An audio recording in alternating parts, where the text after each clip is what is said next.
As Maya Angelou once said, my mission in life is not merely to survive, but to thrive and to do so with some passion, some compassion, some humor, and some style.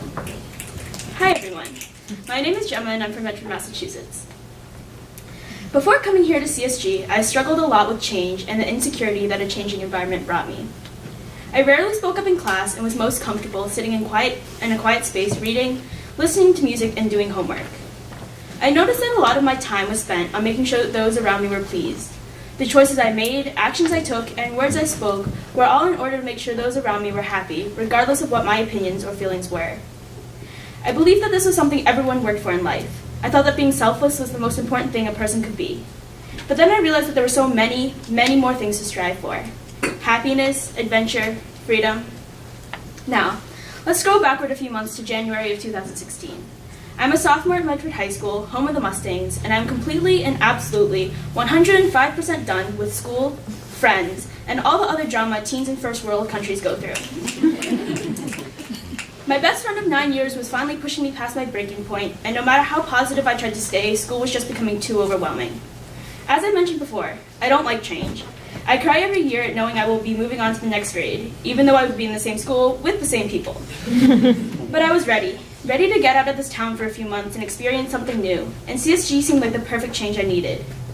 Only recently have I realized that those things I mentioned before, happiness, freedom, and adventure, are just as important, if not more so, than being selfless. For how can you expect to help someone else when you yourself need self-care? Looking back, I felt that I had no voice outside of what people expected from me, and that only increased the amount of insecurity I had when it came to expressing myself. Since coming here to CSG, I have learned that everyone's voice, no matter how different, is meant to be valued and respected. I have learned that it takes a whole lot of love, compassion, and patience to have a caring and functioning community. I learned that anyone can be a leader. I learned to value gratitude, integrity, and mindfulness. As the esteemed Farhio Hassan once asked one day at Solo, can you be a leader from the front of the line? Can you be a leader from the middle of the line? Can you be a leader from the back of the line? Of course you can. Because anyone can be a leader regardless of where you stand in line.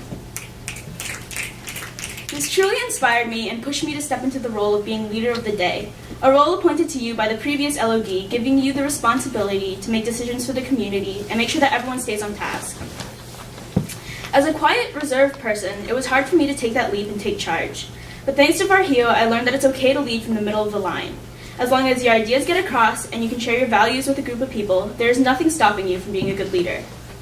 I know that I don't have to be the most outspoken person because everyone has their own style of putting themselves out there. In a world that is changing every moment, it is important to take the time to appreciate life for what it is, and have good, strong, compassionate people that can help everyone else see the importance of being grateful for life's small wonders. I want to be and will be one of those people. I'm going to share my love for nature and adventure with the people around me, and I will share what I've learned here at CSG. That taking time for yourself and letting others lead when you need a break is acceptable too. It doesn't mean that you're weak or less qualified to do something. It shows that you know yourself well enough to understand that your body and mind may need a break. I want to change the world through individuals. I don't need to make a breakthrough discovery in science and technology or come up with a solution to all the violence and hate in the world, although that would be amazing. No, all I need to do is spread the joy I feel from simply going for a hike or a bike ride. Heck, even a 5K can bring me happiness. And that is my goal, to help others find their own inspiration and motivation through activities they love. I want others to be able to bring compassion and excitement to the things they do, and have a better appreciation for the opportunities we are given in life. On that very first night here at the little yellow farmhouse, I felt lost.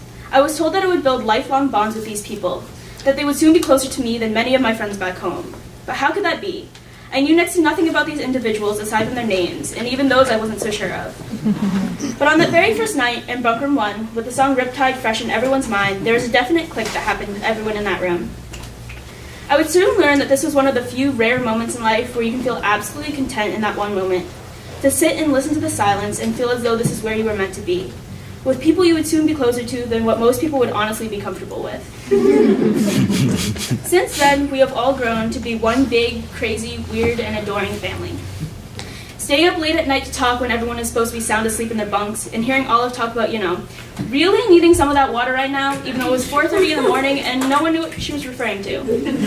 Or laughing until our sides ached and tears were streaming down our faces from the time Farhio fell asleep during leadership class, and we could hear her soft snore lawnmowers in the silence of the yurt. I will never forget the squeals of 19 sugar-deprived teenagers as we pulled into the parking lot of Ben & Jerry's for Free Cone Day, or the tired but triumphant faces of everyone after we survived our first snowshoe trip up a mountain. Yeah. These moments remind me to be happy, to think about how good it feels to have sore abs after laughing too hard, and face hurting from grinning too wide for far too long. It helps me through times when I just need a little something to push me through and give me a little motivation to continue on. These memories help change my opinion on, well, change. I know now that sometimes change can be for the better, and it is up to you as a person to allow change to strengthen you. And maybe change in strength or passion, maybe it's a change in how you love math, or maybe still it could be a change in how much you let the world see the real you. Since coming here, I've become a more open, carefree, adventurous, daring human. I learned to accept myself here at CSGs in ways that I did not know I ever could. And regardless of how quiet I still am in class, I know my opinions are important. I do not want to let the opportunity of life pass me by. I want to enjoy every second and accept that bad things may happen and things in life may change. But I will greet those challenges with open arms and allow them to help me to construct a better, more happy future for myself.